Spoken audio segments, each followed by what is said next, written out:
Remember, you proud of me? Okay. All right, guys, we have some announcements for you. And we're going to do some worship.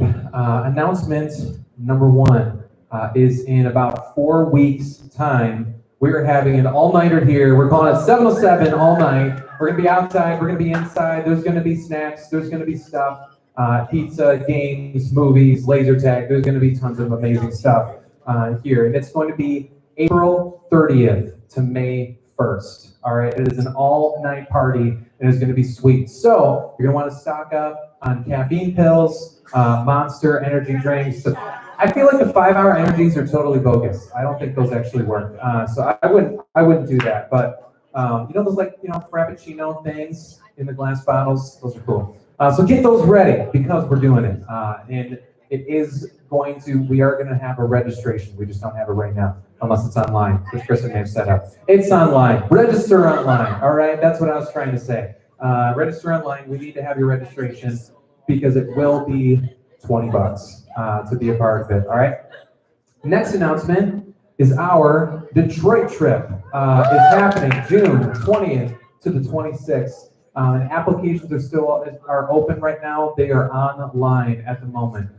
So go ahead if you want to be a part of our first ever Detroit trip with Milford. This is the first time Milford is going to Detroit. That is June 20th to 26th, and it's going to be an awesome time. We hope you guys apply for it and sign up. This is going to be sweet. All right. Next announcement is Easter. Guys, Easter is this Sunday. How cool is that? Look at that. Are you guys doing something special for Easter? No. No. Holly, yes? We're flying to Texas. You're flying to Texas. That's really cool. Where in Texas? Dallas. Going to Dallas? Okay, that's pretty sweet. No plans otherwise. Very unusual. No plans. You're just going to Dallas to see what happens. Okay, all right. Just don't get mugged. Okay, all right. Dallas. I guess go Cowboys. Not really. All right. Well, if you guys don't have a place to go to when it comes to church on Sunday morning for Easter, we have an awesome Easter Sunday planned. We have four different services. I can't talk right now. 4 different services on that Sunday. The first is 7 o'clock in the morning. That's our sunrise service for you amazing early birds who would love to just get up and see the gorgeous sunrise out of the window right there. It's a beautiful experience. It's really cool. It's also 7 in the morning. So if you want to do that, awesome. 8:30, 10 o'clock, and 11:30 are the other 3. And we do need you to RSVP. So take that back to your parents or your family if you guys are wondering to have a place to go to for church on Easter. And we have our Good Friday services at 4:30 and 6:30. And they're going to be awesome. All right, so that's what's coming up. We got 707 all night. We got Detroit trip. We got Easter. Things are great. And we were not going to have 707 today originally, but last week you may have noticed that we didn't cancel. We flip-flopped our spring break week. We were going to have it last week and not have it this week, but we flip-flopped because of a lot of different things. Basically, I was out of town, and then like everyone else that was going to take over, like all got sick and like couldn't do it. And so we just flip-flopped. So today we have it, and that's a great thing. So look at that. This is our like first time that we've ever had 707, the week of Easter. Awesome. You guys ready for some worship? Yeah. All right, let's stand up together. Band's gonna come up. We're gonna worship together. By band, I mean the 3 amigos. Evan, yeah.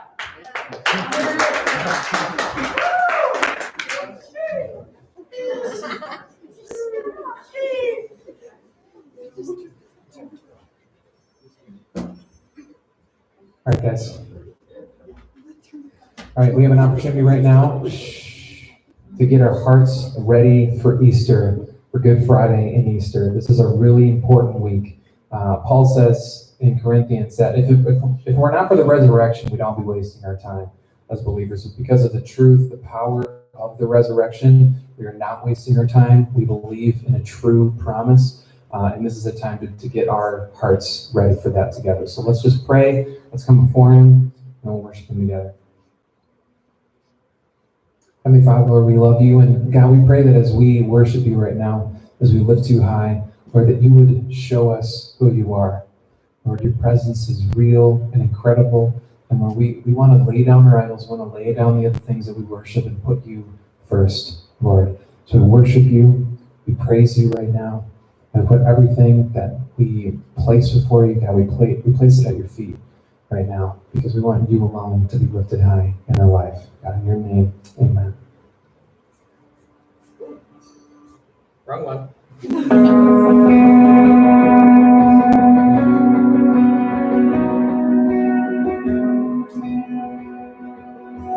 Let's sing praises.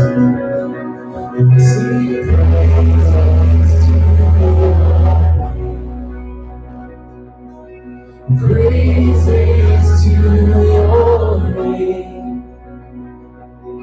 A name that's so much higher than all names.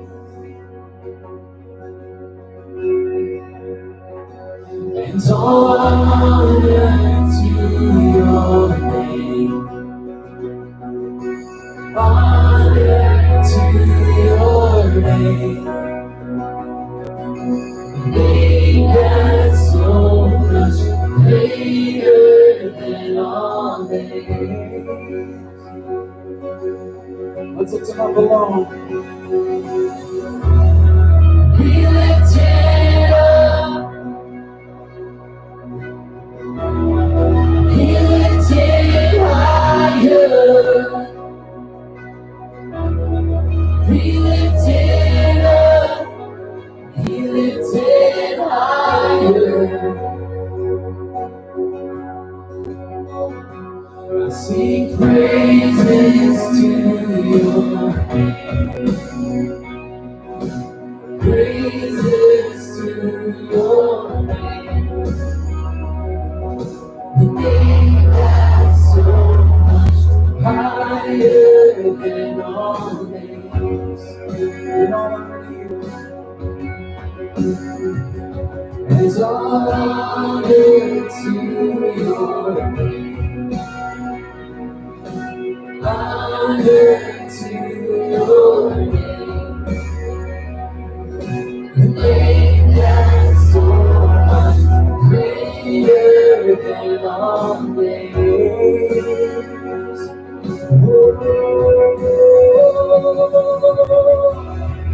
Be lifted up. Be lifted higher.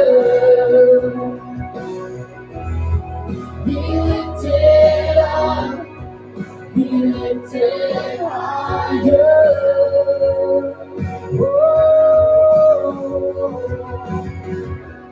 Your name is light. Your name is hope inside me. Hope inside me. Your name is love. A love that always finds me. Always finds me. Your name is light. Your name is hope inside me. Hope inside me. Your name is love. A love that always finds me. Always was like your name is life. Your name is hope inside. Hope inside me. Your name is love. A love that always finds me. Always finds me.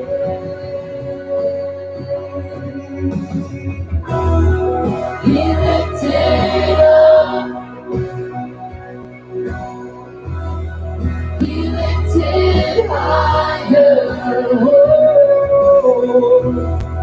Be lifted up. Be lifted higher. Oh, we worship you, Lord. Be lifted up. We lift it higher. We lift it up. We lift it higher.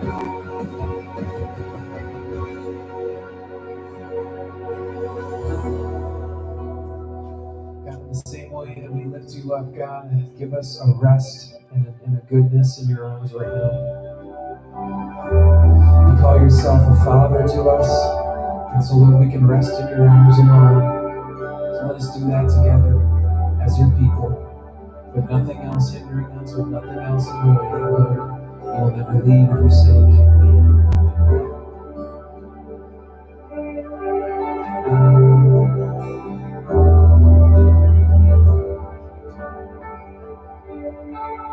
You will never leave. Your love sustaining me. Before I even knew what love was.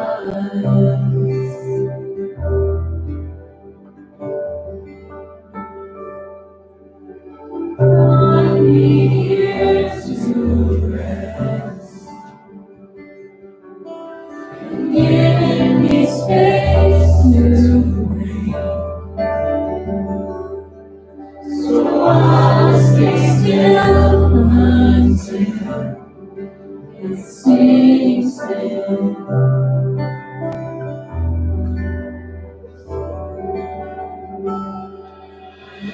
Lean back in the loving arms of a beautiful Father.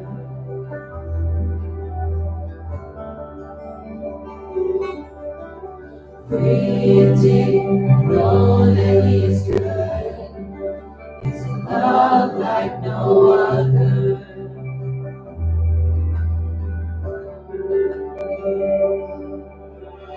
You will never leave. Your love sustaining me. Before I even knew what love was.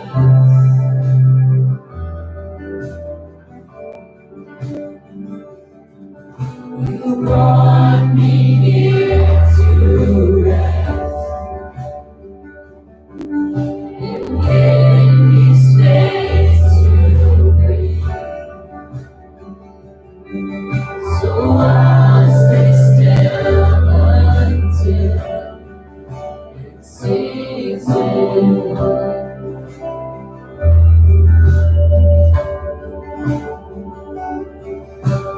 Lean back to the loving arms of a beautiful Father.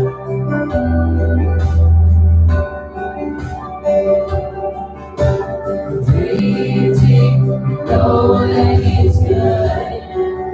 It's a love like no other.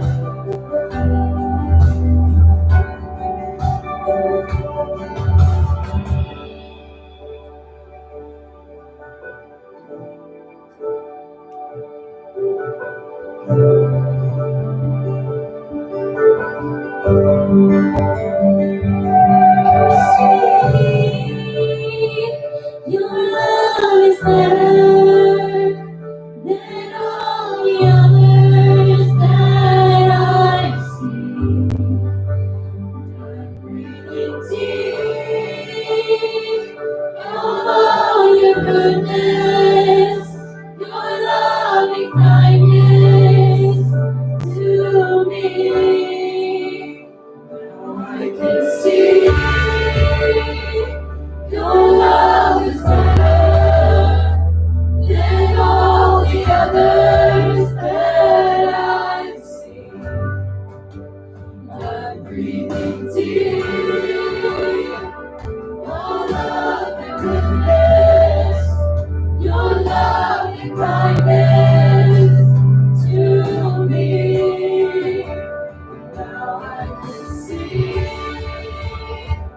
your love is better than all the others that I've seen. I'm breathing deep. Your love, your goodness, your loving kindness to me.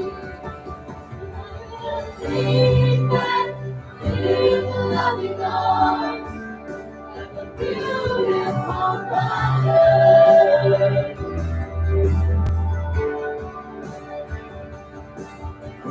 Breathe deep, know that He's good. Love like no other.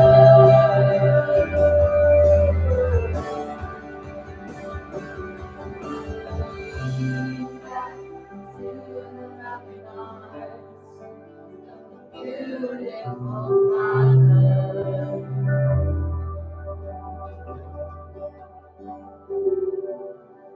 Breathe deep, know that He's good. He's love like no other.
with us.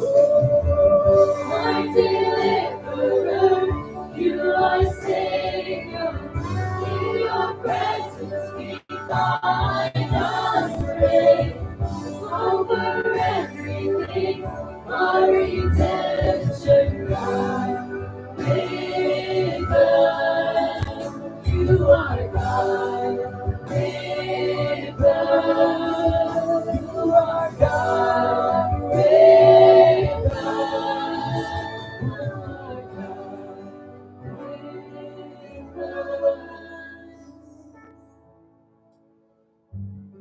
Holy Father, Lord, you are with us. God, you are Lord Emmanuel. Help us to remember that, to walk in your ways, to walk in your light, to lean back into your presence and into your strength so we don't rely on our own, Father, because ours is fleeting. God, we love you. Pray these things in your name alone. Amen. Have a seat.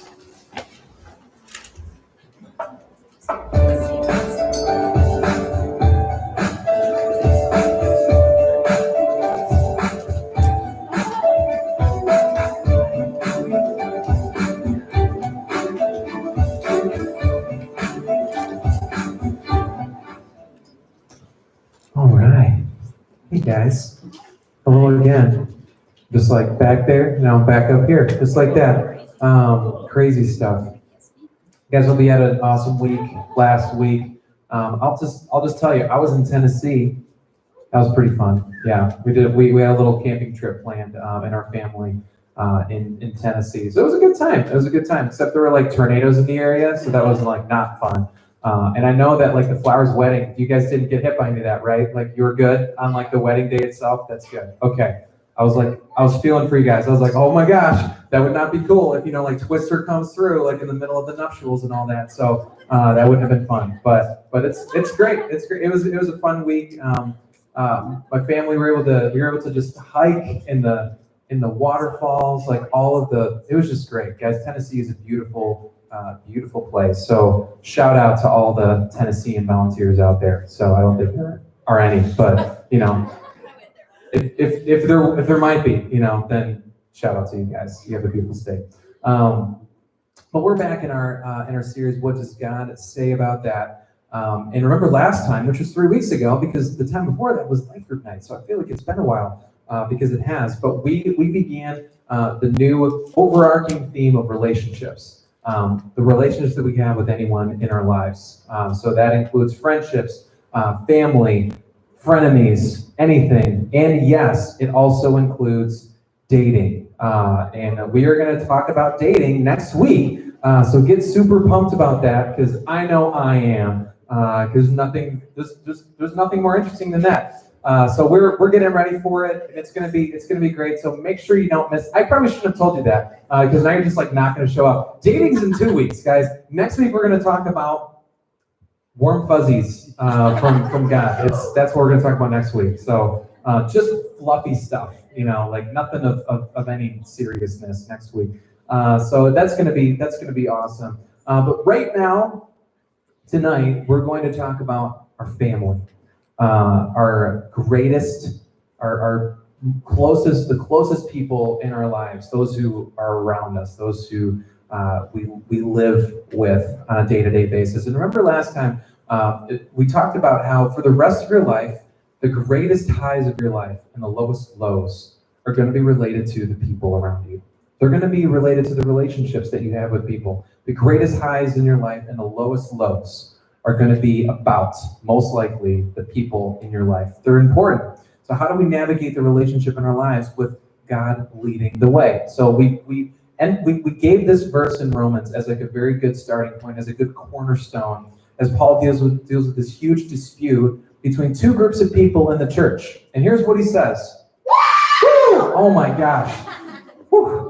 Man, that's just awesome, guys. The Spirit is alive in this place. That's great. Romans 13, guys.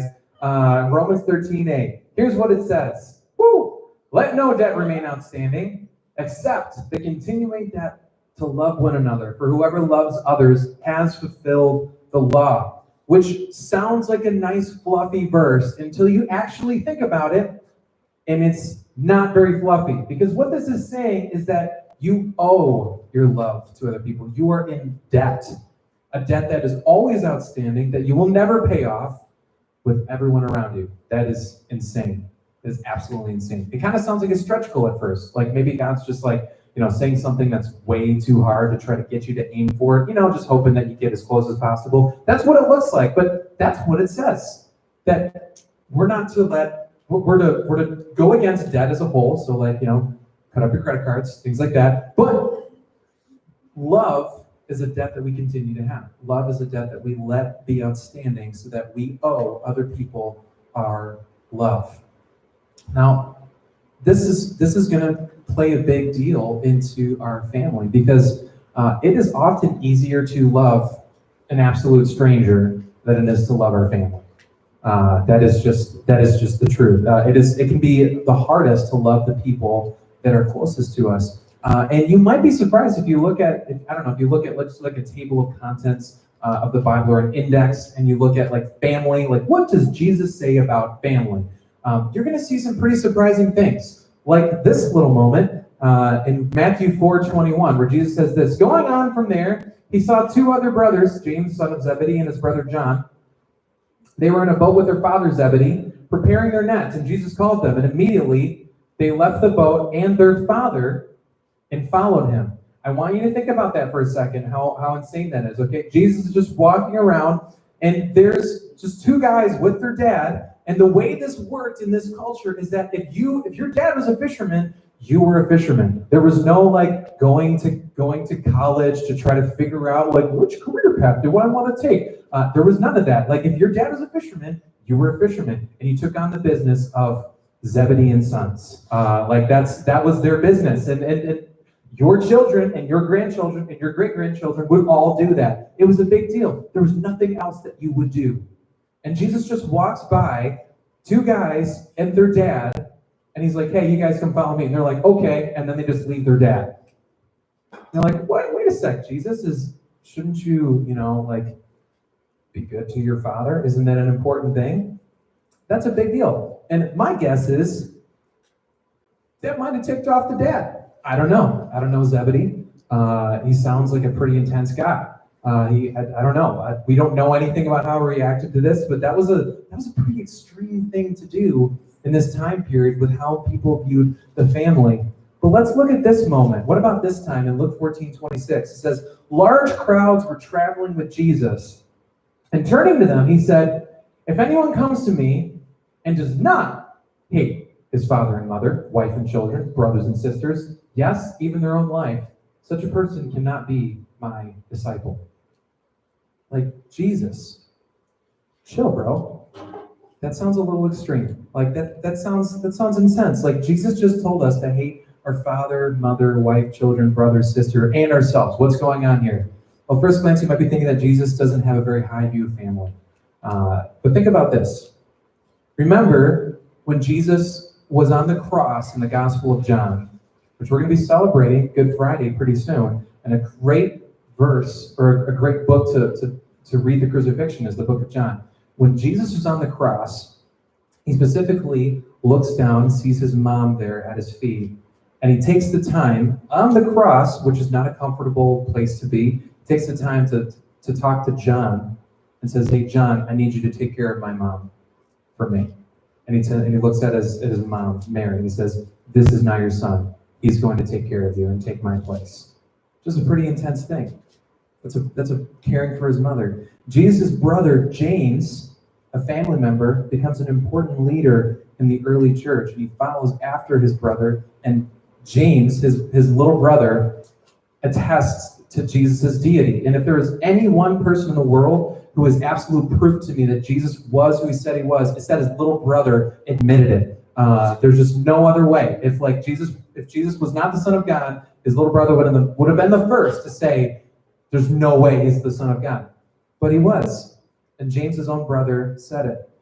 Then when a rich man went up to Jesus in Luke, he asks him what he needs to do to get to the kingdom. And Jesus says, obey the commandments. And the man says, well, which ones? And Jesus says, do not steal, do not murder, do not give false testimony, love your neighbor as yourself. and honor your father and mother. So why does it seem that Jesus is saying two different things? Like on one end, he just doesn't really value the family or care about the family. He says, you got to hate the family. And then the other, he says, honor your father and your mother, like the commandments say. Well, Jesus wants us to put him first, even before family. And that's what he's doing here. He's in a culture where family is everything, where nothing comes before family. Nothing.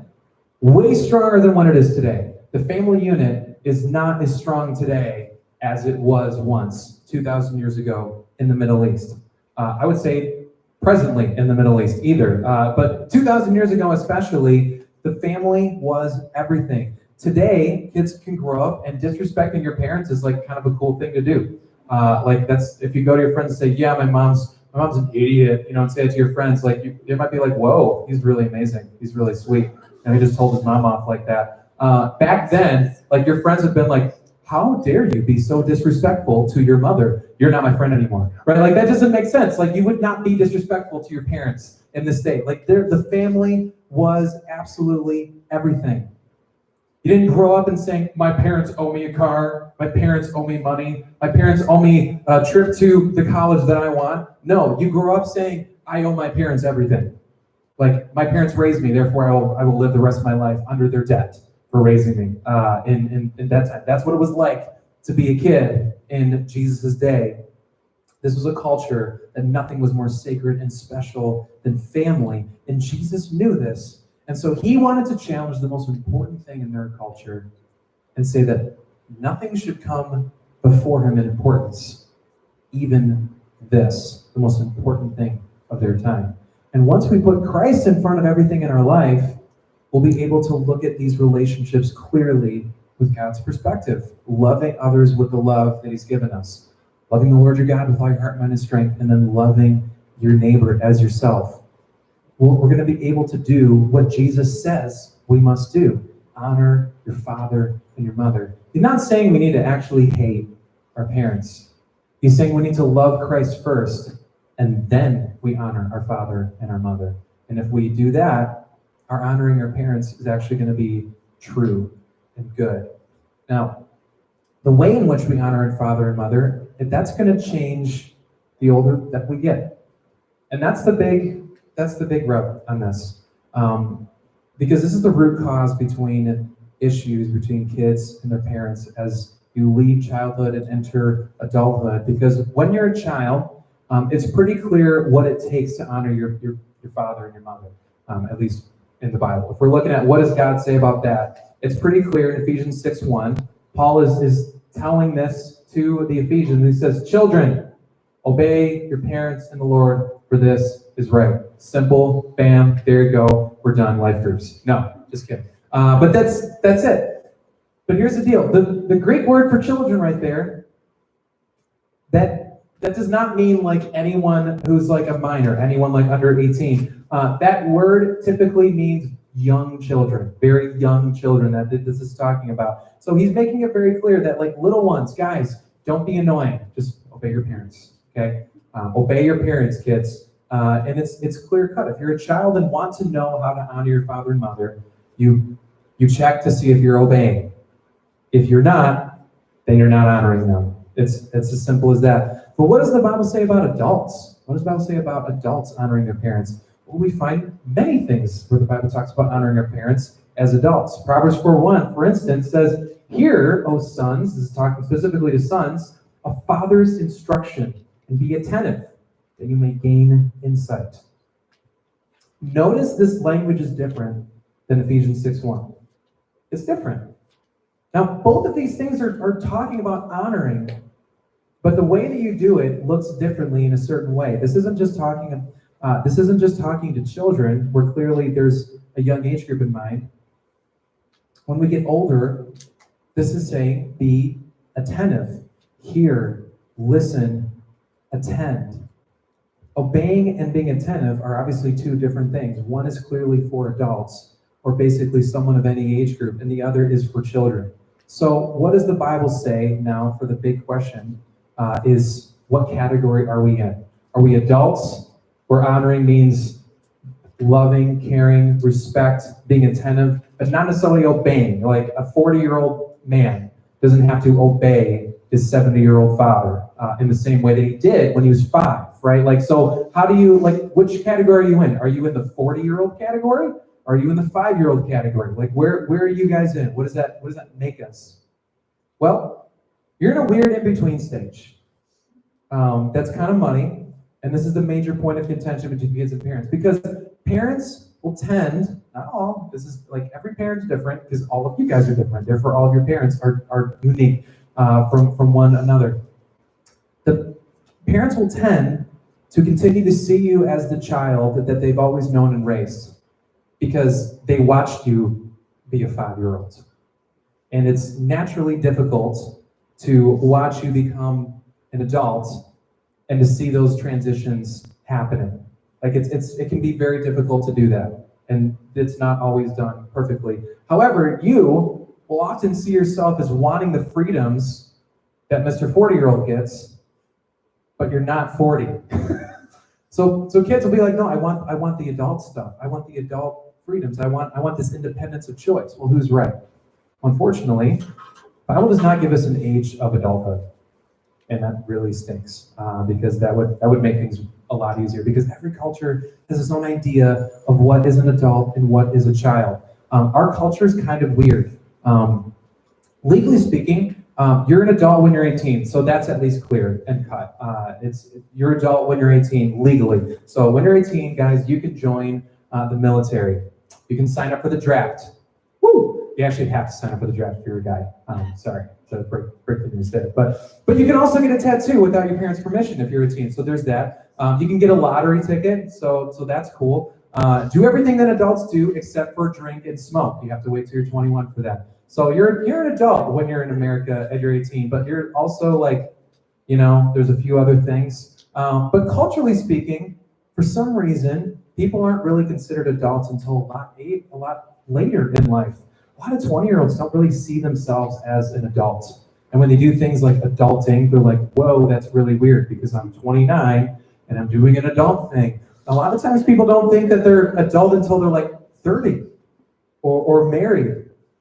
And it's for that reason, it's seen as normal for like college kids to party and waste their education away on booze and entertainment, receiving handouts from their parents because they're still kids. There's like this long adolescent period that just kind of goes on for a really long time until eventually you find yourself and then you become an adult. That's kind of the way our culture works in America, and it's not the way all cultures work. And it's certainly not the way it worked in Jesus' day. But the fact is, we can answer this question biologically. We can answer this question culturally, scientifically. We just can't quite answer this question in the Bible because the Bible does not give us the age of adulthood. It's out to help us in the path of holiness and closeness to the Lord and giving us the gospel of truth. But what we do know is that you guys are just something in between. And that's okay. And it's important for you to realize that you are not adults yet. There's a phrase called the rebellious teenager, and that's something that invokes something in your mind when you hear a rebellious teenager. But there's no phrase for a rebellious middle-aged man who's rebelling against his parents. If there's a rebellious middle-aged man rebelling against his parents, that's a problem. That's not a normal thing. But there is a phrase for rebellious teenager, so clearly there's a difference, right? There's a real difference. But at the same time, you're not 5 either, right? That means that for the moment, the ground is a little muddy, and you just have to be okay with it for this season and this time of your life. And realize that whichever side you are closer to is going to be the side that you act more like. If you demand independence, the independence of an adult, or to be treated as such, ask yourself if you act like an adult. That's a really good way of doing it. I know that's like a cliche parent thing to ask, but it's true. It's just really true. Are you kicking and screaming like a child? Are you acting more like the 5-year-old? Or are you acting more like the 40-year-old? Like, which one are you actually acting like? Molly throws a fit every time she doesn't get her way. Every time. Does not matter what it is. No matter the context, no matter the situation, she throws a fit, and she gets really mad and accuses me of injustice every single time. Is that you? Is that you as a 14, 15, 16, 17, 18-year-old? Like, is that you? Do you demand for independence but don't take your school seriously at all? When you're an adult, you do get freedom, but you also get responsibility. So how are we treating the responsibility that we have right now in our lives? Accepting this in-between place that we're in means having grace for your parents because they're just as confused as you are. And you want them on your team as you guys are figuring out life. That means when your parents give you space or freedom, you thank them and you don't take advantage of them. When your parents do the opposite and restrict freedom, you do the hardest thing in the world and you accept it, remembering that it's temporary. The reason you want them on your team is the same reason you want to establish good relationships with your siblings, for instance. Because the foundation you set now is going to be what you stand on when you actually are an adult with complete freedoms and complete responsibilities. Because that day will come. And then, what do you have to stand on? A lot of siblings, they eventually part ways when they're a lot older because there wasn't a lot there during the time that you guys have right now. And the same is true for parents. We want good relationships with our mom or with our dad because they ultimately want what is good for you. And there's a special care that a parent has for their kids that no one on earth really does. It's unique. Isaiah 49:15, God says this to his people. He says, "Can a woman forget her nursing child, that she should have no compassion on the son of her womb?" Now, in this verse, God is trying to convince Israel that he's never going to abandon them, that he's never going to leave them. So he uses the most powerful relationship in the world to illustrate that. And what he comes up with is the love between a mother and a child. There's a reason God doesn't say, "I will never leave or forsake you." Can a good friend leave another really good friend? He doesn't say that. Because the answer is yes. It happens all the time. It's probably happened many times in your life, will continue to happen. That's how life is. Good friends leave each other all the time. So he doesn't say that. It would not be unheard of, but he doesn't say that. He says, can a mother stop loving her child? And he's trying to pick the greatest relationship, the greatest example of love and care in our memory and our understanding to speak of this. And we're going to talk about friendships later. I'm not anti-friends, but the Bible's clear which relationship is stronger and which is more powerful, and that's between a parent and their kid. And no matter how old we are, parents are rooting for you and want the best for you in a way that no other person will. But remember, we are to love and put Christ first, and let him be the one who helps you see your parents in a Christ-like way. To give grace, love, and honor in every way. Next week, we're going to talk about dating. Yes, we are. And I want this to be a foundation for you guys because this is often a big part of the conversation of dating is where your parents are at in it. And not all parents are in the same place, and that's okay. But what does God say about a relationship with our parents? He says to honor them and to give grace and mercy and to put your debt of love in your relationship with your parents. All right, let's talk about that in life groups together.